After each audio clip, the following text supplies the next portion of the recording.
Yo, what's going on? What's going on, everybody? Welcome to the live stream. Want to get in here and have a conversation with you all about a couple of topics, really just one topic. So, as always, please come in here and type 5 so I can make sure that you all can see me and hear me, because otherwise I'll need to start over. But also I want to make sure that I can see the comments. A lot of times I'm not able to see the comments during the live stream, so I want to make sure that I'm able to do that. So please come on in, type 5 in the chat. Let me know that you can see me, hear me. For those who don't know, my name is Edward Williams. I'm the creator and founder of Health by Any Means Necessary. Our mission is to aggressively inspire and radically improve the health conditions of our community by any means necessary. What's going on, Toya? Toya. So nice you got to say it twice. What's going on, sis? So right now, what I want to talk about is a topic that I know a lot of people are confused on, and I completely understand why you would be confused on it. What's going on, Courtney, Barry? What's going on, Trevor? What's going on? Rhonda, what's going on? Appreciate y'all showing up. So I want to have a conversation about a topic that I know a lot of people are confused on, and I want to make sure that I have this conversation and answer any questions that people may be having about type 1 diabetes, type 2 diabetes, and pre-diabetes. And I'm going to go through each of those separately. And I'm going to do it by going through the book that I wrote called Done with Diabetes. Done with Diabetes, 5 Simple Strategies to Reverse Diabetes, Get Off Medications, and Avoid Complications in 90 Days. You can now purchase the book. The link is in the description. And also anyone who wants to get an actual consultation, we are now doing 50% off our phone/Zoom consultation, so you can definitely get that. All right, so if you see the title that I have, it's called Nefarious Nomenclature. Pre-diabetes, type 1 diabetes versus type 2 diabetes. And so when you talk about the term nefarious, we're talking about something that has wicked intentions, evil intentions. So when we say, like, it's one thing to have, the way you're behaving, but the way you're behaving can be, in a good manner or a bad manner. But when you have nefarious behavior, or he's acting in a nefarious way, we're talking about someone who's acting in an evil, wicked way. They have evil, wicked intentions that may not be overt. Overt meaning directly in your face. Overt meaning I'm not telling you that I am working against you. Overt meaning that it's very deceptive.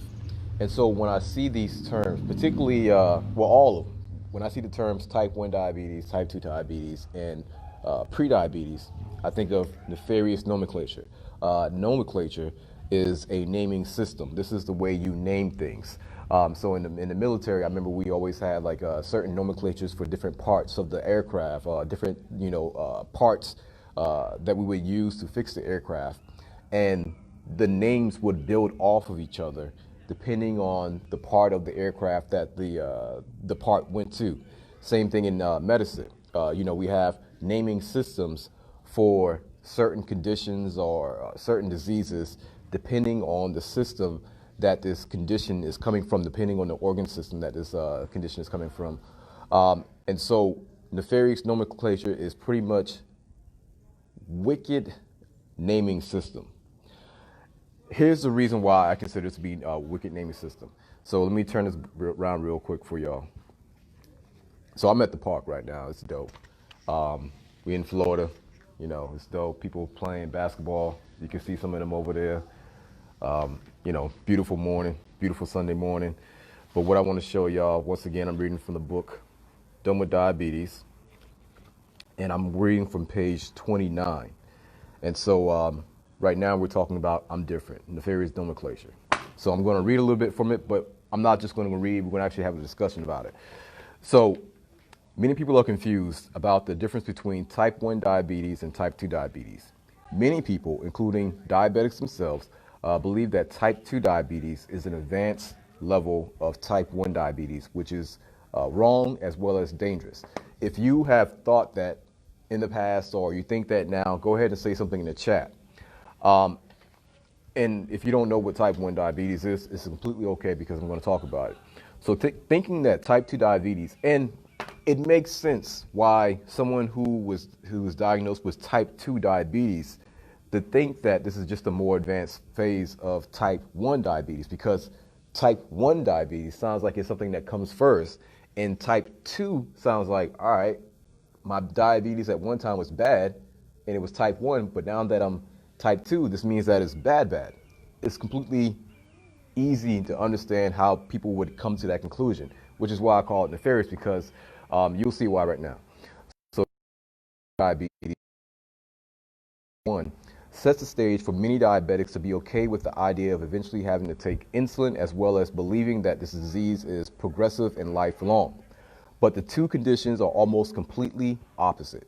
That is the huge problem with aligning the two conditions, type 1 and type 2. The biggest problem is that these are they're not even the same. Like, they're not even similar. Like, they're not even close. They're completely opposite.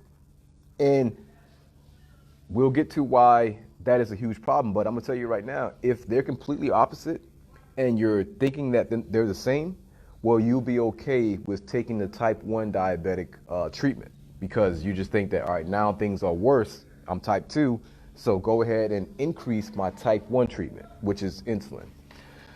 So, type 1 diabetes, let's talk about what type 1 diabetes is. It's an autoimmune reaction.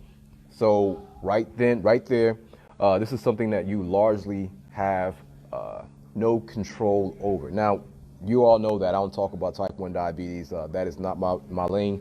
My lane is insulin resistance, pre-diabetes, type 2 diabetes. That's my lane. The reason why I don't speak on type 1 diabetes is because I have a study for type 1 the way I have for type 2, but also they're different. And also, type 1, from what I know, would actually be considered to be a disease, whereas type 2, you all know my work, for me, it's not a disease. And for many of the professionals, they can't convince me that it's a disease because it does not meet the criteria. And so when we're talking about, largely, this is something that actually can be passed down through the family, type 1, not type 2. Genes actually play a role. Hereditary actually plays a role. Now, as far as things that can actually start the progression or start the actual, because this is something that, and I'll continue reading, but this is something that's usually found in children, right? So when people are usually diagnosed with type 1 diabetes, it's usually something that is diagnosed in childhood, and that's why I used to call it childhood onset type 1 diabetes. And let's talk about what it is. So the beta cells in the pancreas of a type 1 diabetic have been impacted, and the pancreas cannot generate or release sufficient insulin.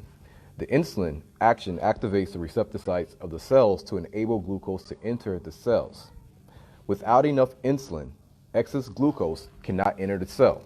And so this is, once again, type 1. So we see that for type 1 diabetics, this is autoimmune, means that this is the way they explain it. Now, I don't go all in on their explanation, because for me, historically, I've seen that a lot of times their explanation has a little bit of truth, and then they start building falsehoods on top of it. So I always tell you, when I'm not confident about the information, I always tell you that this is what I was told was true. And so with type 1 diabetes, largely everything I'm saying about type 1 diabetes, I'm just going off of the accepted medical knowledge as far as type 1 diabetes. But when we talk about autoimmune, we're talking about the immune system essentially attacking the body. That's the way they explain it. The immune system attacks the body, but specifically it attacks the pancreas, but specifically it attacks the beta cells in the pancreas. The beta cells in the pancreas are the actual cells that are responsible for releasing insulin upon stimulus. The stimulus is going to come from food. Largely, we're talking about glucose. And so when glucose enters the bloodstream, or really nutrients in general enters the bloodstream, the natural response would be for the beta cells in the pancreas to secrete insulin. The insulin is now going to help shuttle and transport the glucose or the nutrients into those cells, into the places where they belong, and they're going to shuttle the excess glucose into the liver to be stored as glycogen. And if it's still too much, they're going to store the excess glycogen or glucose as fat in the liver, the pancreas, and other organs, particularly the adipocytes. So that is what the normal process should be. However, in someone who is type 1, this is a condition that they already had the foundation was already built. Something, genetically they inherited from their parents or somewhere in their family. Largely when we're talking about type 1 diabetics, the majority of cases for type 1 diabetics are usually people of Caucasian descent.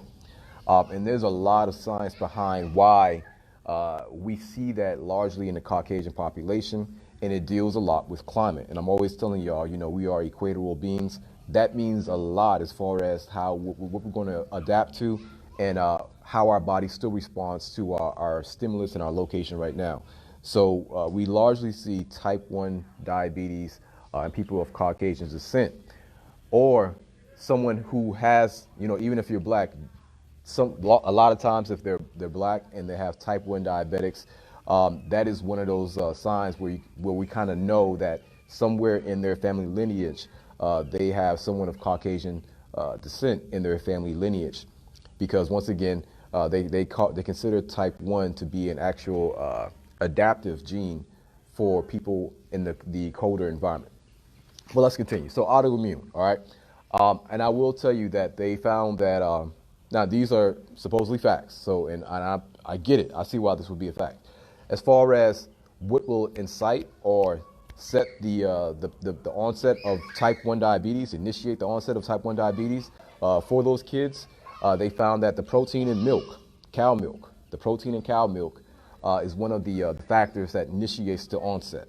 So if you are someone who already has someone in your family who has type 1 diabetes, or you've heard about it, cow milk is not something you want to be indulging in. Dairy is not something you want to be indulging in. This includes yogurt, cheese, cow milk, XYZ. Also, vitamin D, once again, it's a hormone, has also been found to be a protective as pertains to those who are vulnerable to type 1. So once again, this is something in childhood that people are usually diagnosed with. And I'll continue and I'll kind of explain a little bit more about type 1 before we move on. And so many diabetics may become undernourished and lose weight, while the circulating glucose begins to weaken and kill the delicate blood vessels in nearly every organ system in the body. If type 1 diabetes is left untreated, a type 1 diabetic is unlikely to live to adulthood. Although there is no cure for type 1 diabetes, the recommendations in this book will definitely improve the health of type 1 diabetics. Type 1 diabetics are what we consider to be insulin dependent, meaning that they will have to continuously administer insulin as an injection for the remainder of their lives. So now you heard me say type 1 diabetics may become undernourished and lose weight. Now let's think about why that would happen. We just talked about how the normal physiology when someone eats is for the glucose is going to stimulate the pancreas. The pancreas is going to stimulate the beta receptor, the beta cells. The beta cells is going to secrete insulin. The insulin is now going to shuttle the nutrients. It's going to activate the receptors. That's going to allow for the nutrients to come into the cells, and then the cells are going to do what they're going to do. But also, any surplus of the glucose is going to be stored as glycogen or fat. If you don't have insulin, or you don't have enough insulin, you can see why it will be hard or almost impossible to get the nutrients into the cells. And so if the nutrients are not getting into the cells, it's going to be in the bloodstream. And so this is what they call starvation in the midst of plenty, right? Because the cells are literally starving when there's food right there outside of it. It's starving because the mechanism that would allow glucose into the cells, it's not there. The insulin is not there. And so if you don't have the insulin to allow the glucose into the cells, then the glucose will now, it's going to start to elevate in the bloodstream.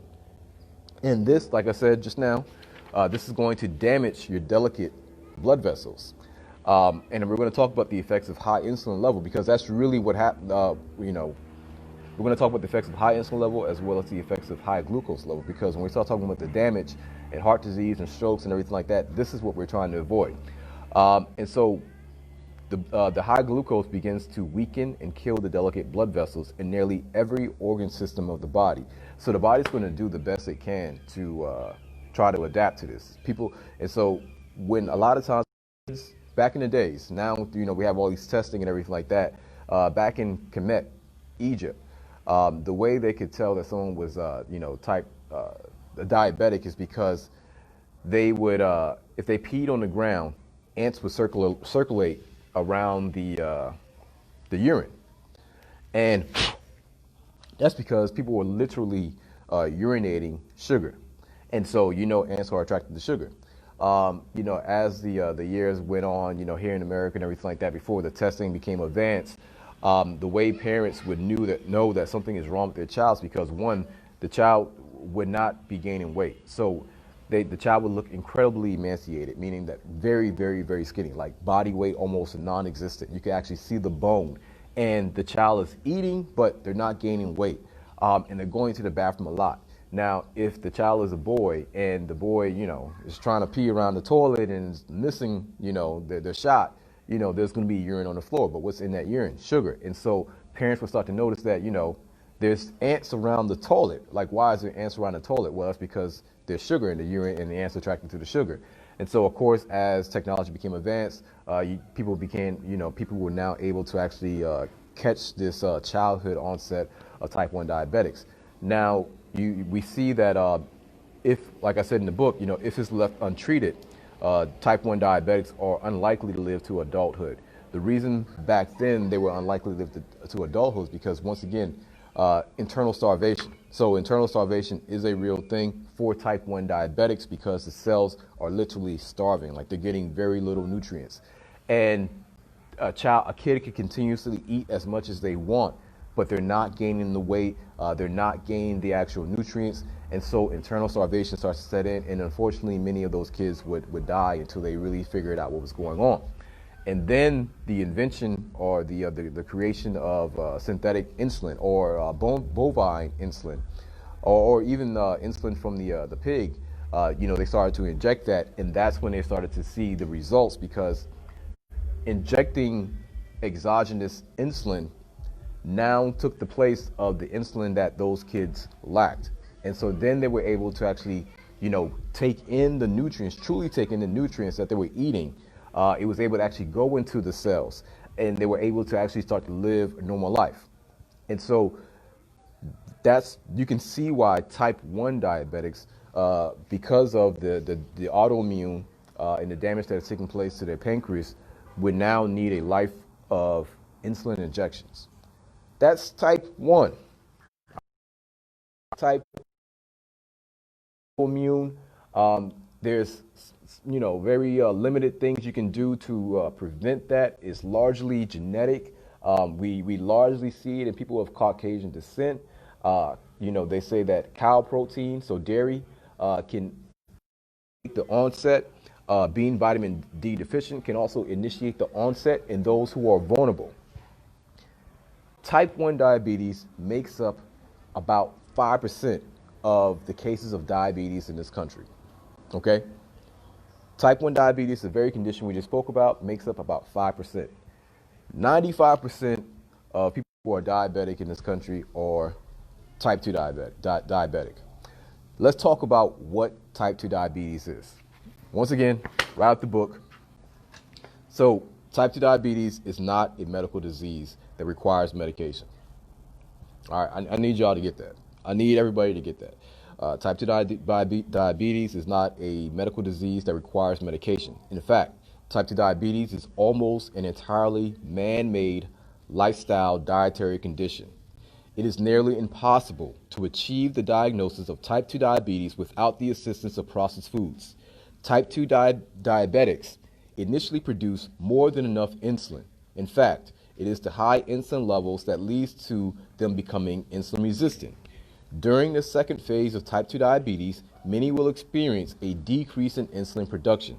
However, as you will learn later in this book, this is not due to the pancreas being burned out, and it is entirely reversible. So this little paragraph that I wrote has so much into it. I'm going to show you just how small this paragraph is. That's it. This little paragraph right here When I say it's not a medical disease, one, diabetes is a medical disease. And from what I know, it is actually a disease, right? Like we identified the whole entire pathology of it. We can find out what actually caused it. We understand that it's genetic, it's hereditary. For type 1, once again, we understand the actual pathophysiology of it. You know, it's autoimmune. The beta cells are being attacked by the immune system itself. So what happens? The actual beta cells are no longer responding to the stimulus of glucose or nutrients in general. Why? Because the beta cells largely have been killed off. What that causes is a increase in glucose in the bloodstream. The glucose is not able to actually go into the cells because we don't have the mechanism, we don't have the insulin, and so because this starts to happen, kids who are type 1 diabetic or people who are type 1 diabetic become emaciated, meaning like it's almost impossible for them to gain weight, and then unfortunately they'll die if untreated. The insulin, we see that they are able to gain weight and live a long and healthy life if they still abide by the healthy nutritional rules, which I recommend 100% whole foods, largely plant-based. That's a disease. Like we can go through and flip it and talk about it, and we can talk about the treatment for it. Like that's type 1 is a disease. We're talking about type 2. You have to understand this is where the nefarious part comes into play. Because once again, nefarious meaning wicked, evil intentions. It is my belief, based on my study and my daily workings, that naming type 2 versus type 1 was done on purpose, and it also confuses people as far as what it needs. Because if I'm telling you that treatment for type 1 diabetes is insulin, right? Because we don't have insulin, we're going to inject insulin. Glucose is able to go where it needs to go. Type 2, that's not your problem. When I say something, when I make the statement that type 2 diabetes is almost entirely a man-made lifestyle dietary condition, that is what it is. It is damn near impossible to become a type 2 diabetic without the usage of processed foods. You're not going to sit in a sugarcane field and chew on sugarcane and become diabetic. Your jaw will literally fall out before you become diabetic. The sugar, the fiber, the everything else that goes along with that sugarcane is going to slow you down. Like you would actually have to be working incredibly hard to eating whole foods to become diabetic. Like you would have to work incredibly hard. You just think about how many can you eat versus how many Twinkies can you eat. There's a huge difference. How much, banana, how much kale, how much just whole food in general, like just how much whole food can you eat versus processed foods? We all know, incredibly easy to eat. They're not that filling, so you can eat a lot of it before you actually become full. But by the time you become full from eating processed foods, you've taken in a crap load of sugar. You've taken in a crap load of anti-nutrients. You've taken in a crap load of inflammatory food, like a whole bunch. And out of that crap load, let's say 1,000 calories, little to nothing in that 1,000 calories is actually going to be beneficial to you. Whereas if we're talking about whole foods, like you can grab whatever whole foods, like just go through nature and grab whole foods. Like you can try to go as sweet as you want. Grab all the apples, grab all the grapes, grab all the bananas, go as sweet as you want. Before you achieve that 1,000 calories of sweet whole foods, let me tell you what's going to happen. You can get a lot of fiber. You can get a lot of nutrients, vitamin A, vitamin C. You can get a lot of potassium. You can get a lot of magnesium. Like you're going to mess around and get as healthy as hell trying to make yourself become diabetic by eating whole foods only. And because of the way the fiber work, both the soluble and insoluble fiber, you're going to become full way before you even reach that 1,000 calorie mark. Y'all get what I'm saying? Like, it's pretty much impossible to become diabetic by only eating whole foods. You need processed foods to become type 2 diabetic. Please grasp that. Please, because that is a huge part of the story, this narrative that they're feeding us all. You need their processed foods. And let's talk about, why do I call it man-made condition? Because what is processed foods? Well, Whole Foods is nature. Like, I can literally walk over here in these woods, find some oranges, mangoes, or something. And that's something that nature provided, right? But once again, inside of every leaf of spinach, every leaf of kale, every apple, whatever like that, there is a community of nutrients that is inside of that apple, inside of that leaf. And I can try to splurge, I can try to go crazy if I want, but as I'm going crazy, I'm getting a lot of potassium, I'm getting a lot of magnesium, I'm getting a lot of fiber, I'm getting a lot of things that I'm probably deficient in. Whereas when you're eating the processed foods, so where does processed foods come from? Processed foods are man-made. Like, people take those whole foods, they take it to a factory, and they strip it of those nutrients. They cut it, they refine it, and next thing you know, you got 100% dope. Processed food. Same thing. And that's what they do with a lot of things, even with when it came to, like, crack cocaine, like the coca leaf. What do? They dried it, cut it, extracted it, powdered it. Next thing you know, you got coke. So, and that's not something that's done by nature. That's something that's done by man. And so these are man-made processed foods. And once again, the processed foods are not benign. It's not like they're unhealthy. It's not like they're only just, providing you with a lot of a surplus of calories. It's not that they don't also lack, they also lack nutrients. Like, that's one thing, and that's a problem. That's bad. But not only that, since the food that you're taking in has no nutritional value, it doesn't have the actual potassium, magnesium, calcium. It's not actually bringing anything to the table.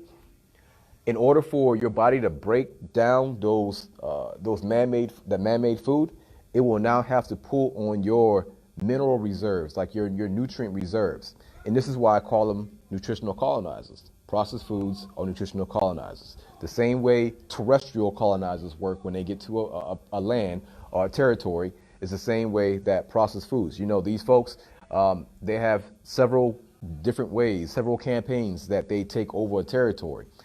They might take over territory by first using the media and demonizing a certain segment of the population, getting everyone to think that segment of the population is evil, and whatever negative comes to them, it kind of deserved it, and we're kind of okay with it, because that is the least important part of our community as possible. Then what else do? They might get to the point where they're ready to just kick in the doors and start, shedding blood, shooting things, blowing up things. And so that's going to be when you're taking the processed food, that's going to be the onset of the inflammation. That's going to be the hyperglycemia. That's going to be the high levels of insulin. Like, all of this is causing metabolic havoc in your body. And the media part about we talked about how, nutritional colonizers might come in with a media campaign demonizing. Well, with processed foods, they have a media campaign as well. And it's called the healthcare system. Like, it's called your nutritionists, it's called your trainers. Like, these are the people who have been indoctrinated by this system to think that it's okay to eat 6 small meals a day, to think that it's okay to eat this food item as long as it doesn't have this much calories, as long as it doesn't have this much fat or this much protein. Like, they've trained you to think that it's okay to eat food that is horrible for you as long as you read the nutritional package and you keep up with the calories that go along with it. And these are all lies. Like, these are all myths. Like, it's not healthy to eat these things, but we have been indoctrinated by their media campaign to actually eat these things, not knowing that what we're taking in is really poison. And so they have their media campaign on the nutritional side, and you have your media campaign on the actual colonizer side. But what else do colonizers, terrain colonizers do? Well, they come in and they strip the land of its valuable resources. So they're going to, that land, that territory most likely has value in the land. Like, there's a reason why they came there. And from that value in the land, the value could be oil, the value could be diamonds, the value could be gold. Whatever the value of that land and that people has, the colonizers is not going to start to strip it out. and they're going to start to utilize it for their good. And then, eventually, once they have taken all of the gold, or they call it, the booty of war, they're done. In your community, the what's left of your community, of your territory, will now fall. And then, don't worry, they're not done with you, because they'll come back in with charity events to make it look like they're doing good after they done blow you up. Same thing on the other side. It's not enough that this processed foods is going to come in and increase the inflammation. It's going to come in and increase the insulin. It's going to come in and increase the glucose. They are also going to strip you of your valuable resources, because once again, I told you, in order for you to break down a cracker or break down bread or pastry or whatever it is, we're eating, it needs the calcium, it needs the magnesium, it needs all of these minerals to actually metabolize these things that we're taking in. But it's not bringing it in. See, with whole foods, I told you, if I go out into the woods and bring in an apple like that, like, I'm going to have vitamins and minerals. I'm going to have I'm going to have enzymes in those foods. And so the very things that I need to break this apple down, guess what the apple is bringing to the table? The apple is bringing the very things that I need to break it down. Processed foods, you're not getting that. Processed foods, like, we're not bringing anything to the table. We here to take, bro. We colonizers. Like, that's what we do. We take. This is not a mutual beneficial relationship. Like, this is not we don't get down like that. We don't like you like that. We told you we are an extension of this overall system that has perpetually told you we don't like you like that. And so now we're actually eating the extension of the hate that we get from society, right? Let me slow it down. So now we're eating the extension of the system. The extension of the system is coming in and doing essentially the atomical version of what they're doing on the systematic social version. And we're taking in these foods, but these foods also need to take and strip our natural resources from our bodies in order to break it down. It needs our magnesium, it needs the potassium, it needs the B12, it needs the folic acid. Like, it needs all those things to actually properly build it, to break it down. Now, just like the natural territory, the people can most likely defend themselves if they have what they need. And so your body is the same. Your body can defend itself. The body can rebound and rebounds and heal itself and recover. However, it needs the weapons, just like the people would need the weapons to actually fight back. The weapon version for your body is going to be the minerals. It's going to be the vitamins. Your body can fight back. Your body can recover. It can repair itself, but it needs the weapons. But unfortunately, when your body goes to reach for the weapons and try to rebuild and repair, it's all gone. Why is it all gone? Because the colonizers took it as you were breaking it down. And so it's one thing if we were just doing that on a daily basis, but it's another thing replacing the weapons, like bringing back in nutrients. Like, we're not even bringing back in the potassium, the magnesium. And this is when dysfunction starts to happen. This is when the quote unquote diseases start to happen, because if I have a job to do, but I don't have the resources, how am I going to do the job? How am I going to do the job? Well, I tell you what, I'm not going to do it well. I will most likely be dysfunctional in doing my job. If I told you one of the basic requirements for me to do my job is magnesium, and I have little to no magnesium, I'm going to struggle in order to relax my arteries, which will decrease your blood pressure. When you're asking me to secrete insulin, or you're asking me to do my job as a heart cell or brain cell or liver cell, and I'm telling you that one of my basic needs is a certain level of vitamin D, and you're telling me that not only are we vitamin D deficient, we're severely vitamin D deficient, how do you expect me to do my job? Huh? If you're a bus driver and you don't have a bus, good luck doing your job as a bus driver, right? If you were a teacher and you don't have a class, you don't have books, you don't have anything at all to actually teach the students with, you don't have a curriculum, like good luck doing your job. And so this is what we're looking at when we're talking about nutritional colonizers. So I know I went on, but I really wanted to I really wanted you all to understand that type 2 diabetes is a man-made disease. You need processed foods, their foods, to actually earn this condition. And yes, actually have to work for the condition because, like I said, you need processed foods. So please let me know if anybody doesn't understand that part. Let me know in the chat because I need for us to understand that part. Because we're locked into this box of thinking. Because once again, these people are very deceptive. That's why the finesse is off the chain. The finesse is some of the best finesse that I've seen because while everything I just said is true, they will hear that and be like, nah, phooey. It runs in your family. You black, your mama had it, your daddy had it. You're going to get it too. You're only going to get it if you eat the same way as your mom and dad who has it. As far as it running in your family, type 1 is a condition that we can say runs in your family. Type 2 is not a condition that we can say truly runs in your family on a genetic level. Like, you're not going to show me what genetic trait makes a person a type 2 diabetic.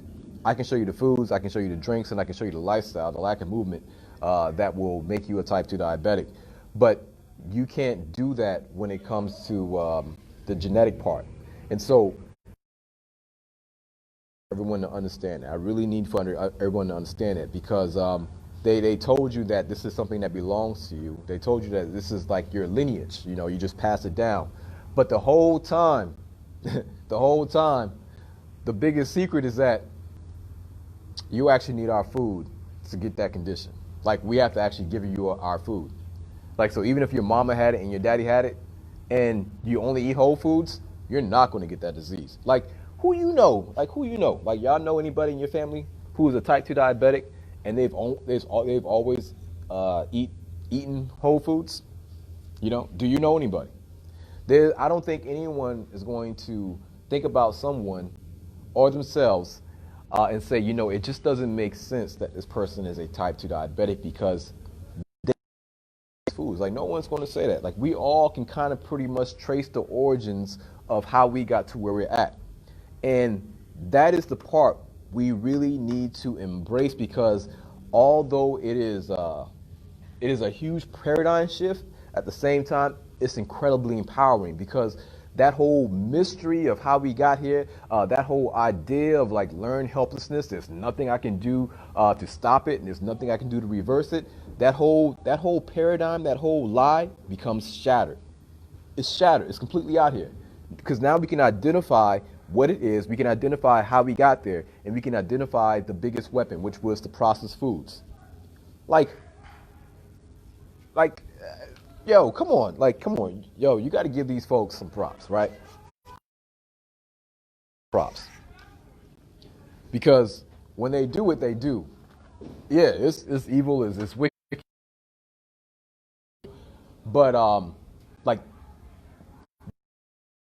dot I's and cross T's as far as hustling people. So that's one thing I got to say.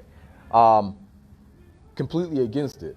But like going through this because I see like, even with me explaining these things, it's like there are mechanisms in place that go off in people's heads to like denounce what I'm saying or say that, like, nah, that's not real. That's not true. And that's how the indoctrination, the whole entire system has worked well. All right. So that's type 2 diabetes. I really hope you understand the necessity. Like, yes, it is reversible. You got to understand that as part of that equation, type 2 diabetic, you're not going anywhere without processed foods. Like, you're not going anywhere without processed foods. You need processed foods, okay? You need processed foods. And I see a lot of comments. I will definitely get to the comments, all right? So that's type 2 diabetes. Now, I'm gonna turn it around real quick. Let's talk about pre-diabetes. All right, so once again, I'm reading from the book that I wrote, Done with Diabetes. It's a little blurry. Done with Diabetes, 5 simple strategies to reverse diabetes, get off medications, avoid complications in 90 days. I am on page 31. Who is that? Is that OJ? That is OJ. All right, let me turn it back around. So let's talk about pre-diabetes. Now, why do I have a picture of OJ? All right, so you see the picture of OJ, and there's OJ's quote. It says, "I'm not black, I'm OJ." Okay? And when I hear that, for me, that is synonymous with I'm not diabetic, I'm pre-diabetic. It's synonymous because I don't see the difference, and I don't think you obviously don't see the difference, and so I want to make sure that you understand the difference. So why do I use OJ? Okay, so during a time when many prominent African American athletes like Bill Russell, Jim Brown, Muhammad Ali were using their platforms to denounce racial injustice, your boy OJ Simpson decided to go a different route with his famous quote, "I'm not black, I'm OJ." Man, it almost sounds like we're kind of like in that same thing right now, right? So, a lot of you all who were, around during that time, you know exactly what I'm talking about. You remember, I remember watching these things in black and white, but you remember when, once again, it always happened, social injustice was taking place.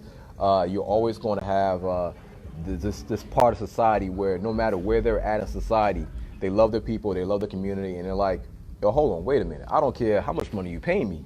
Like, yo, you're not doing my folks like that, I'm just going to be quiet. And so that was going on back then. It's going on right now. But your boy OJ was like, hold on, wait a minute. I'm not black. I'm OJ. And so whenever I hear patients say I'm not diabetic, I'm pre-diabetic, I always think of this quote. My thoughts, oh, you think there's a difference? So I would be a rich man if I had $1 for every time a person told me I'm not diabetic, I'm just pre-diabetic. My doctor said, come back in 3 months. Let's wait and see. And I hear this a lot. That's why I say I'll be a rich man. I'm going to show y'all the book again. So next page. You see your boy, Soldier Boy. This is a picture from Soldier Boy when he was on the Breakfast Club. And he was talking about Drake stealing his whole flow. And my man was like, Drake? And so in this picture, he's saying, wait and see. So come back in 3 months. And people are being lulled to sleep while believing that they're okay. From this day forward, I want you to see diabetes and prediabetes as being the same. And if you're OJ, you're both black and OJ. You are absolutely not okay. You are in the frying pan, and the damage of insulin resistance is already occurring. The fatty liver and fatty pancreas are well underway. The damage to your heart, blood vessels is already happening. The risk of having a heart attack or stroke is increasing daily, and the years are already being cut from your life. Research shows that nearly two-thirds, listen to this, research shows that nearly two-thirds of people who rush to the emergency room for a heart attack have prediabetes. Don't worry, we're going to come back to it. Any increase in insulin or blood sugar slightly above healthy levels causes threat to the heart, causes threat of a heart attack to increase. The harsh truth is that prediabetes could kill you in the form of a heart attack, stroke, or cancer before you're ever diagnosed with full-blown diabetes. Please don't wait. Prediabetes is not a benign condition. It is an advanced form of insulin resistance. The framework for amputations, kidney disease, heart attacks, neuropathy, and stroke has been put in place 5 to 10 years before being diagnosed with prediabetes. I'm literally begging you to not sit around and wait for these things and wait to see if things get hot. You are already in the frying pan, but there's still time to get out. And so if you see this graph, I know you all can't really, probably having some hard time reading this, but this right here is the change in fasting glucose during the 13 years prior to the onset of type 2 diabetes. The data, and so pretty much this is showing that, look, this is 13 years prior to actually being diagnosed with type 2 diabetes. But you can see the increasing of the fasting glucose. And so what they're showing is that we talk about the damage that the high levels of glucose and high levels of insulin does. So the reason why people are being two-thirds is a lot. Two-thirds is a lot. And so the reason why two-thirds of people rush to the emergency room for a heart attack have prediabetes is because you don't need to be diagnosed to actually achieve the complication or have the complication. Like, you don't need to be an actual bona fide, certified type 2 diabetic to actually get these complications, because once again, and I know a lot of people this is not explained to a lot of people, but the overall supposed goal of treating type 2 diabetes is to keep the glucose managed. The reason why you're keeping the glucose managed is so that you don't have the complications. The biggest complication, or the biggest fear, being a heart attack, stroke, cardiovascular issues, but also the amputations, kidney disease, and so on and so forth. And so that's why people are taking these medications. But when we look at the journey to becoming a type 2 diabetic, you got to understand that by the time you become diagnosed or you meet the criteria to be considered a type 2 diabetic, 5 to 10 years before that, the groundwork was being laid. The groundwork for having a heart attack was already being laid. Like, you've been at risk. These folks are making you feel comfortable with being pre-diabetic as if you're not at risk. I'm telling you that they're the same. The only difference is you are, as a pre-diabetic, you are actually in a better condition to get yourself out of the frying pan. I don't want you to see the two as different. Don't do that. They're telling you that you're pre-diabetic, you're not diabetic, your A1C is only 6.3. I want you to respond as if your A1C was 14. Meaning, I want you to go ahead and get started with the lifestyle improvement. Go ahead and start with the fasting. Go ahead and start with the walking, the vitamin D. Go ahead and start eating whole foods. Push out the soda, the juices. Start drinking water. Start eating the whole foods. Like, don't wait. Don't wait and see, because that's what a lot of these folks are going to tell you. Like, they're going to give you some vague recommendations. Now you're hearing more and more, practitioners I guess, I don't know if I can say at least, but at least they're saying, don't eat. Oh, they'll say things like, cut back on the carbs. And a lot of people have no idea what that means. Like, cut back on the carbs. And so they'll do their attempt at, trying to do better. But the system understands that the majority of those people are going to fail at whatever recommendation, whatever quick, brief recommendation you gave. They understand that the majority of those patients will fail, because when the patients have to leave that room, real life sets back in, like reality sets back in. They're busy, they're doing other things, work, family. But not only that, they understand that by the time they get down, chance to sit down and get on Google and actually start to try to figure out what this means, they're going to get 1,000 different recommendations that are all working against each other, and they're going to become frustrated, and they're going to just get to the point where they're like, yo, man, forget it. I'm going to just keep doing what I'm doing, or I'm going to try to do the best I'm going to do. But largely, the system understands that when they come back in 3 months, their A1C will have most likely increased. And with that A1C increasing, it's now time for medications. What's happening now is the moving goalposts. I told you all about the moving goalposts. I told you all about diagnosis creep. I told you all about disease creep. Creep is like when you're slowly getting closer. You're slowly getting closer. You're slowly getting closer. And so at one time, there used to be a criteria before you saw someone who was diabetic on medication. That criteria was to be, actually diagnosed with diabetes, meeting the criteria, had a 6.5 A1C, but also they tried the lifestyle and they failed what we call conservative therapy. Like, you had to actually fail conservative therapy, and then you're going to add on the actual medication. Well, now conservative therapy, which is nutrition, everything like that, that's rarely recommended. And if it is, like I said, it's just something brief, like it's like a little printout. People really don't know what to do. But now it's getting closer to where I'm seeing over and over again people who are not even diagnosed as a type 2 diabetic. They may meet the criteria to be considered, pre-diabetic, being prescribed medications. And check this out.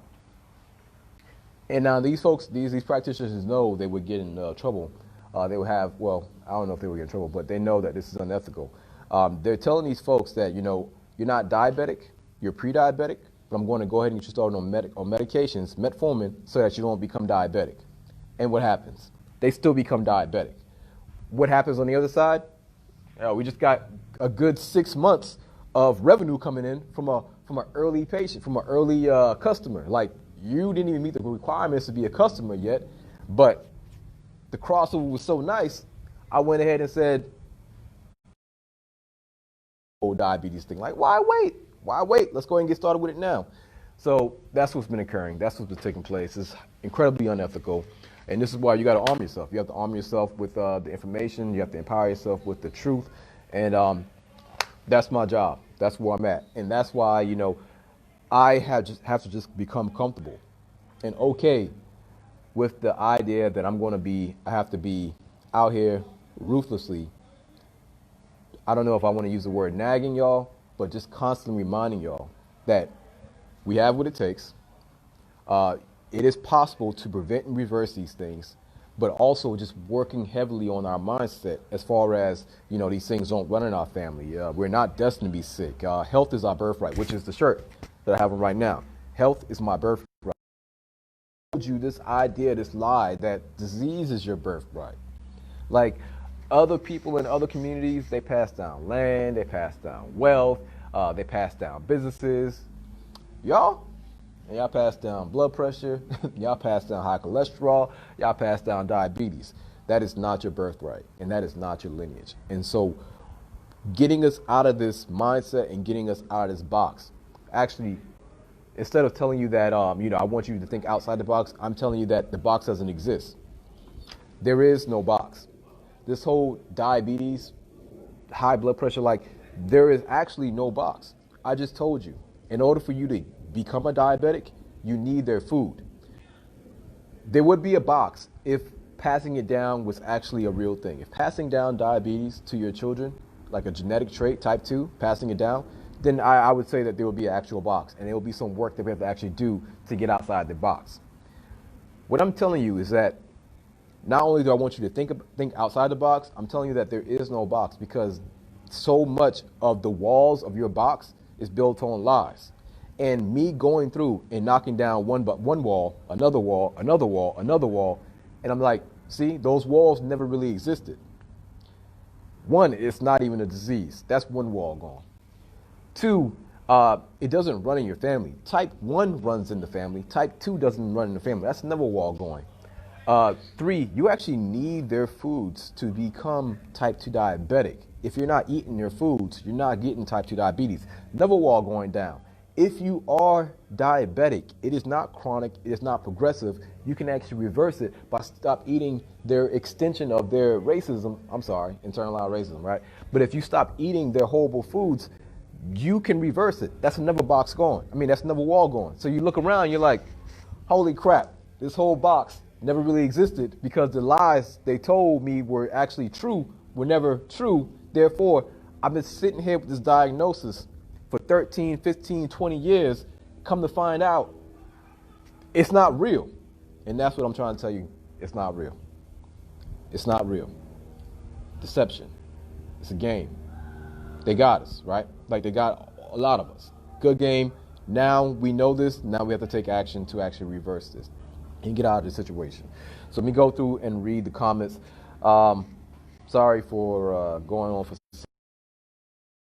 Really want to make sure that everybody got that. The book, Done with Diabetes. If you have not got a copy yet, please go ahead and get a copy.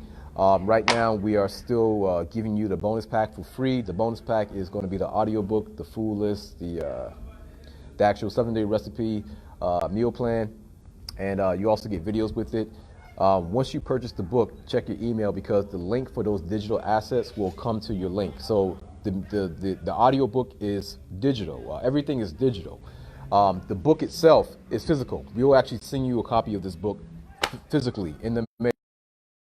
If you want to get the book, go ahead and get it. Trust me, you won't regret it. The information in there, I believe, of course I'm biased because I wrote it, but it's life-changing, and you're just not going to get this anywhere else. Like, I don't see us getting this information anywhere else until the government has sanctioned it to be okay to quote-unquote talk about reversing type 2 diabetes. But once they sanction it, that's because they have found a way to make money off it. Same thing with marijuana. Once they sanction it, that's because we're going to be the ones selling it. It was illegal back then, but now that we found a way to tax it and make money off of it, now it's okay. Alcohol, it was illegal back then, but we had to figure out a way to make money off it, tax it. Now it's legal. Now it's okay. All right, but you got to buy it from us. You got to pay taxes. All right. So same thing with type 2 diabetes. They will sit back and watch their so-called people that they are, so-called love and respect, sit back and watch you suffer. They will sit back and watch you go through trauma, horror. They will sit back and watch you go through these things until they figure out a way to actually benefit off of it on the other side. Now they're benefiting off of your suffering on the other side already. Same thing with war on drugs. I told you, I try not to go into this conversation because I try to keep this, well, actually, no, I don't. I always cross over culture and health, but the same thing, war on drugs, all this like that. I get to see firsthand how this opioid epidemic is dealt with. It is dealt with gloves. These people, they actually have outlets. Like they can actually go to certain clinics and get help with their opioid addiction. They can get medications. They won't go to jail for being addicted to an opioid. Like they won't go to jail. Like it's okay. If you want help, you can actually get help. Back in the 70s and the 80s, that was not a reality. Not at all. You think they didn't realize back then that this was a health issue, that this was a mental issue? You think they didn't realize back then that addiction was the way they're talking about it now? You think they really did not see the difference? Of course they did. It's a game. It's a hustle. And once again, until we're actually able to monetize off of it, we're not going to really switch it up until we're actually able to monetize off of it. And so anytime you put anything underground or, pretty much underground, or you make it illegal, you create a whole nother market. So let me go through and read the questions. I appreciate y'all being here. Please make sure y'all share the video.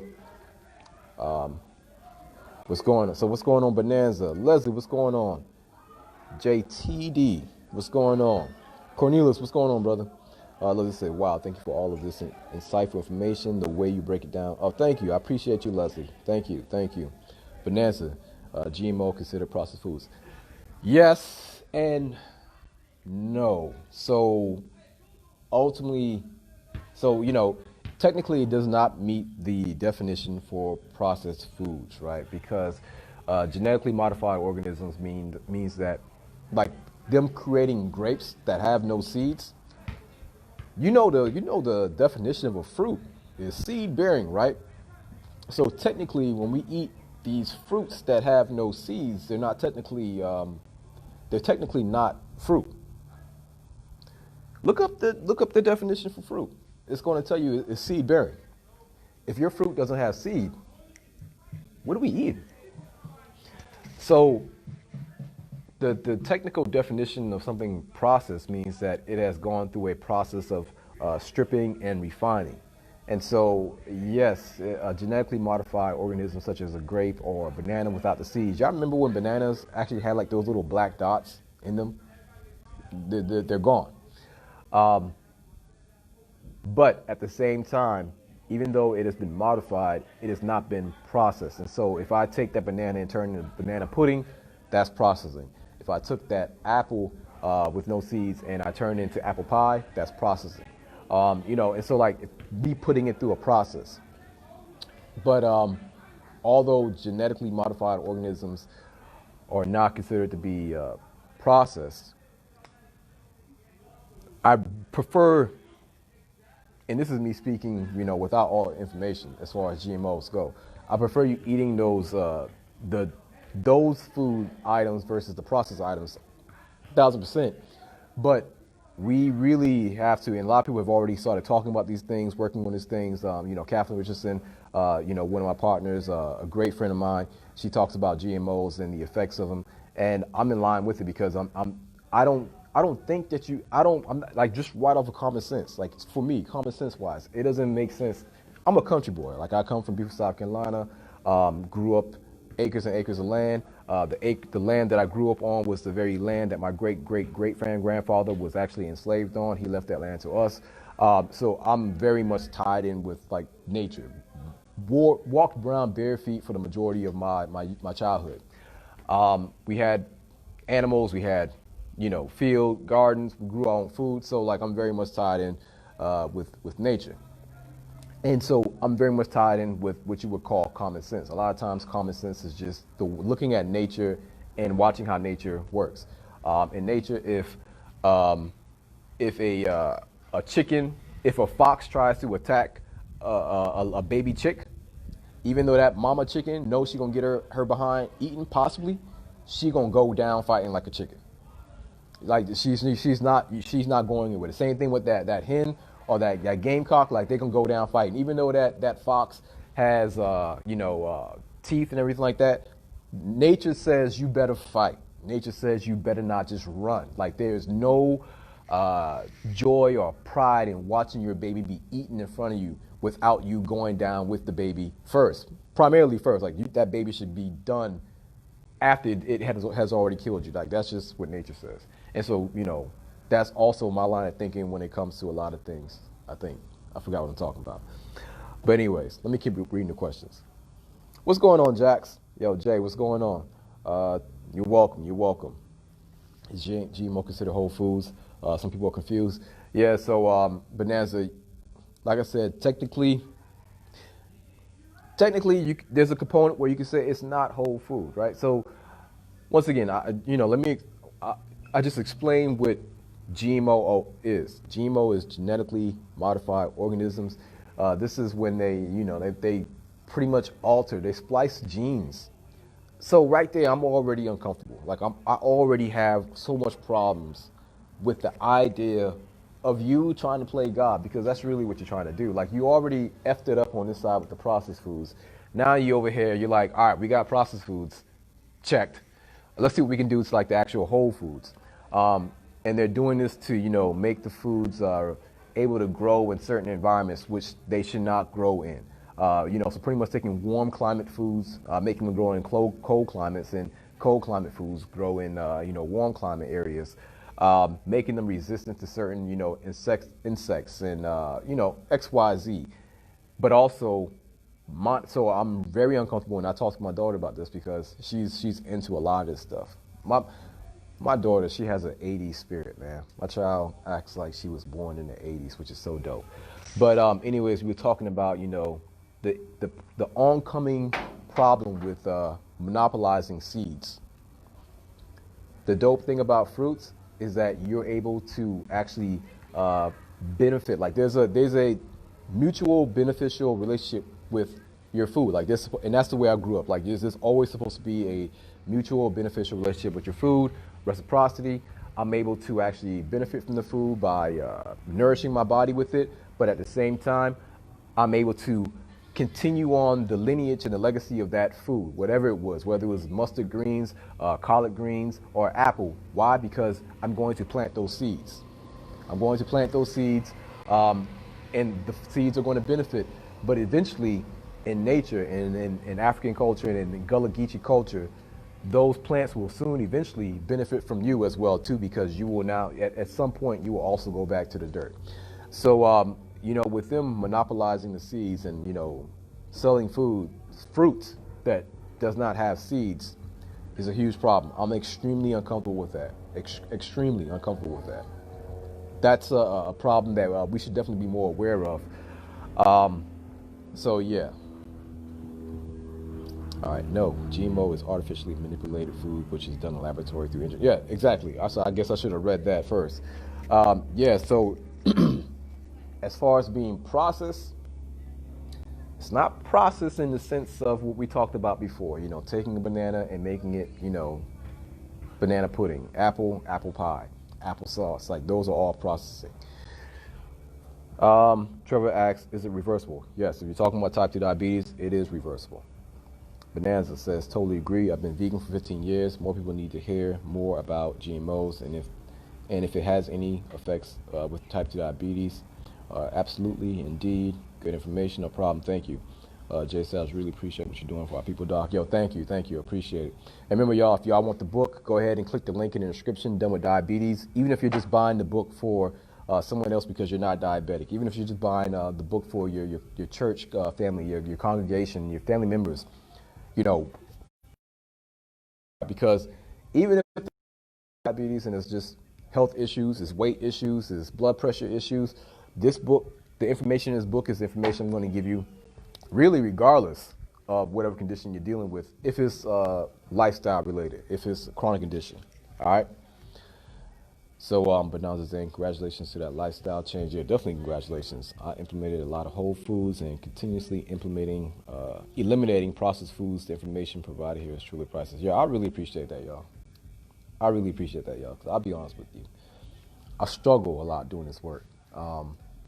I won't get into it, but I definitely struggle a lot doing the work because, unfortunately, a lot of times it's extremely lonely doing this type of work because you're going against a whole lot, and that's I knew that going into it. I'm built from that. I'm completely fine with it. But also, at times you just wonder if you're really making an impact, especially when you have people close to you, in your family. You see them suffering unnecessarily or going through things unnecessarily when the guy who could help you out so much is right there. And, they don't see it, they don't get it, they don't believe. And I get so tired of I get so tired and frustrated with the game. And the game is Aunt such and such had to do this. Or your uncle, had to go here. Or your one cousin had this happen. Like I get so tired of hearing that, man. I mean, and well, of course, I'm extremely sympathetic, but the reason why I even got into this whole health thing is because I became, incredibly frustrated with how my family looked during family gatherings. I got incredibly frustrated and almost, depressed with going to family reunion or the Thanksgiving dinner and having family members having to inject insulin or take medications or having to leave for 3 to 4 hours to go to Dallas treatment, or hearing about the family member who had to go to the ER or the family member who passed away, who died, and feeling for me it was like I was feeling less of a man because it's like I don't know how to fight type 2 diabetes with my fist. Like I don't know how to fight, high blood pressure with my fist. And that's how I'll be able to, or that was my idea of protection. And to just see these people slowly losing them and right in front of my eyes and there's nothing I could do. It's like, this feels very emasculating for me. Like that's how it felt for me at that time. One of my cousins, he know who he is. Shout out to him.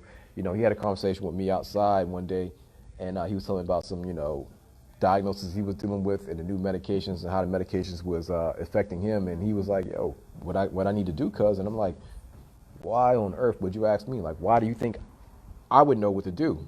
And it was because I was in college, and so, at that time in my family, not many of us were actually going to school, going to college, and college is seen as, doing it. You're doing it big. And so, he was just assuming that, you must know something, like you must know better.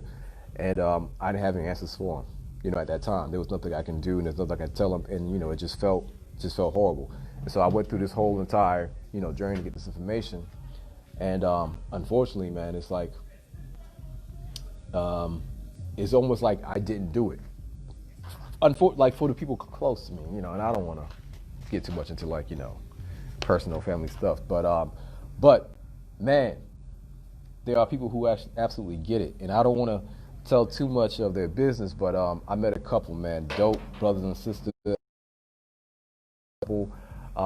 They lived in one part of the country.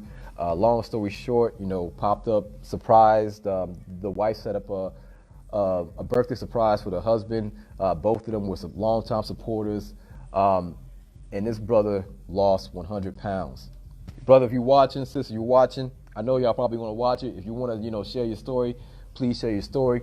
But this time when I needed it. Like I was drained, man. I'm serious. Like I just was not seeing the work. Like I wasn't seeing the results at all. Not at all, but like to the point where it was, I was really questioning a lot of stuff. And I met this brother and sister, and he told me his story, and she told me her story. I mean, this brother lost over 100 pounds. She lost weight, and like just so much other stuff. And they were telling me the journey and the work and everything like that. And I mean, he reversed his type 2 diabetes. He got off medications, and that came on time, man. That came on time because I'm sure y'all have seen, a lot with H-BAMN has dramatically slowed down. And there's other things going on, X, Y, Z, but that right there came on time. That came on time, and I truly appreciate them. Truly appreciate them. So if y'all watching, I appreciate y'all, man. I really appreciate y'all. Leslie, what's going on? Congratulations. Oh yeah, I just read that. It's a shirt for sale. You know what? So I have this shirt set up in my store, but I haven't clicked the activate button yet because during the height of the coronavirus pandemic and everything like that, mail was incredibly slow. It was taking my shirts like weeks to get out, but that is now decreased. And so if y'all interested in the shirt, man, let me know. I'll go ahead and put that button, turn it on. That's all I have to do is just click on, and the shirt will be for sale. But I wear this shirt so much, and it's funny. Let me tell you the funniest thing about the shirt is that it gets a lot of looks. And not just like looks, but like actual stares, because I think people think that it's like a political statement. I think they think it has something to do with like Black Lives Matter. I look at the shirt, because the looks that I get doesn't really match up. Like it doesn't make sense, and the people I get it from doesn't really match up and make sense. But this is the mantra that I would like for the community to embrace and carry on. Health is my birthright. They told you a lie when they told you that this thing just runs in your family. They told you a lie when they told you that it was chronic and progressive. They told you a lie when they told you there was nothing you can do. They told you a lie, and by telling those lies, every lie they told built up a wall in that box to actually imprison you. And now with that wall being there, that box being there, unfortunately, the walls will start caving in on you if you continue to go along with their lies. Sorry about that, y'all. Had a phone call come in. So it's not enough to think outside the box. You have to actually understand that there is no box. All right? You have to understand that there is no box. So I do have to go. I've been talking on here for a while, but I definitely appreciate y'all. Let me see if answer any more questions. Your A1C is 7, and the doctor said I'm not going to start you on meds. Just keep it. Yo, that's beautiful. Great. And you should keep a glucose log if you're actually trying to reverse this thing. Like, you need to know what you're doing to actually improve it. You did what you had to do. I already got mine. Great book. Yo, appreciate it, fam. Appreciate it, man.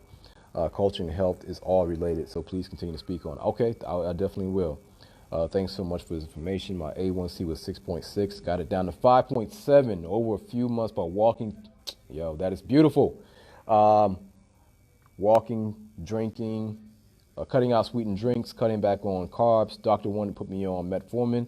We'll keep working at this on my own. There you go, Tracy. That's what I'm talking about, Tracy. Let's go. Let's get it. Do you take debit cards? I was trying to order a book.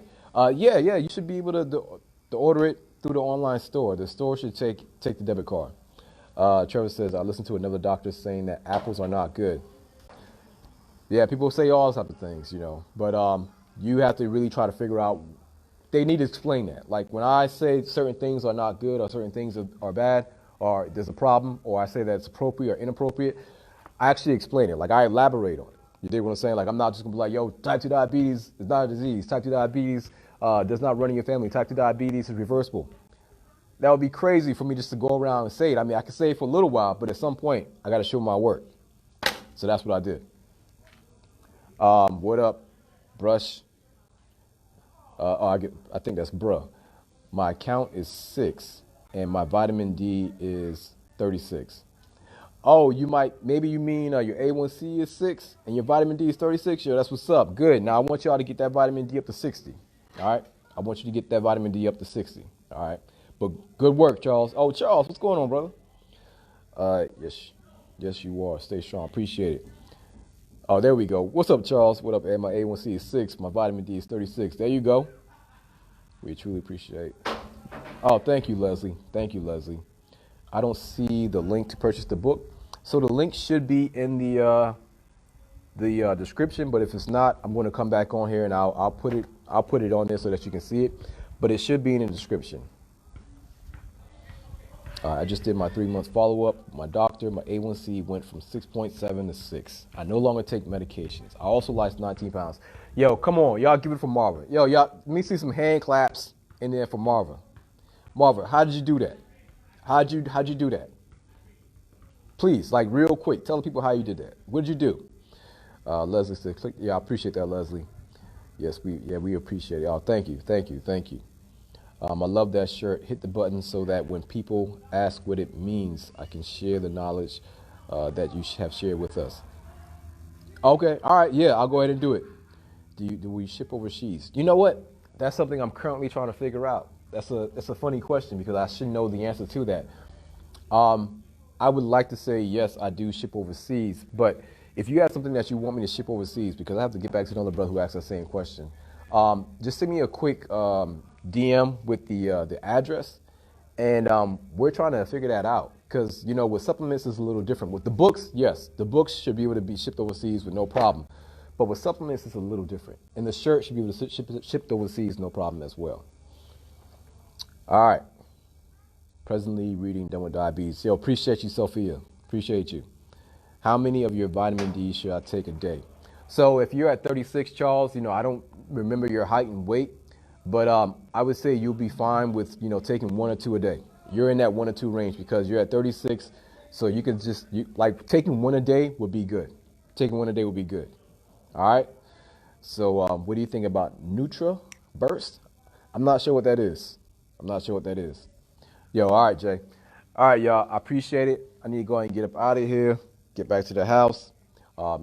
Flies are coming out.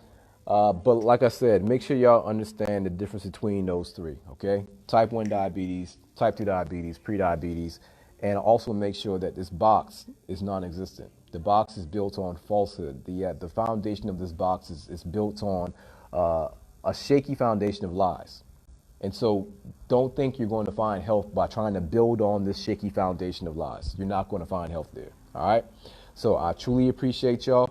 Yeah, Charles. So, okay, Charles, I would say continue doing 2 a day for the next, month, and then cut down to 1 a day. Okay. Yeah, no problem. So remember, as always, it is our community, our responsibility. We have what it takes. Health is our birthright. So let's get to work. All right.